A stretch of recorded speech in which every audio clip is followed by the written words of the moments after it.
За 10 дена треба да стартува сеидбата, но оризопроизводителите се двоумат дали воопшто се исплати годинава да инвестираат. Цените на репроматеријалите рапидно пораснаа, а нафтата го достигна историскиот максимум.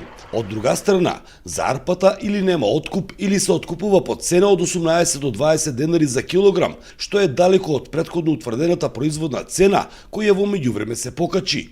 Имавме претходно со оние цени пред месец време, така речено и пред 15 дена, негде 1 килограм оризова арпа кажавме дека ќе кошта околу 25 до 27. Денеска веќе кошта околу 30 до 35 денара по денешни цени. Меѓутоа, што гледаме дека секојдневно се покачуваат цените, очекуваме дека и не може да влеземе во производство. Така да тешко ќе биде. Тешко 35 најмалку ќе не кошта производната цена на оризовата арпа. Дополнителен проблем беше што временските прилики во текот на жетвата не им беа наклонети. Врнежите од дожд го навлажнија родот, а се жнееше и по Нова година.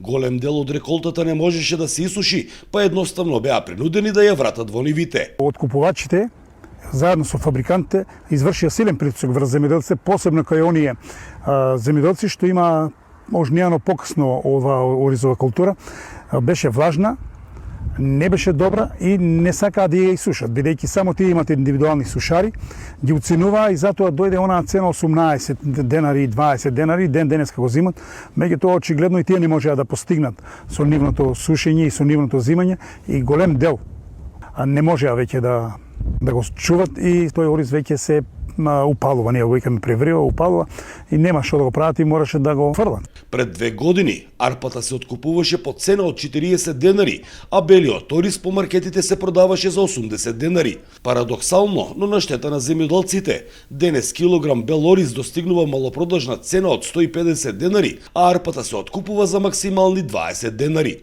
За Сител, Трајан Ристовски.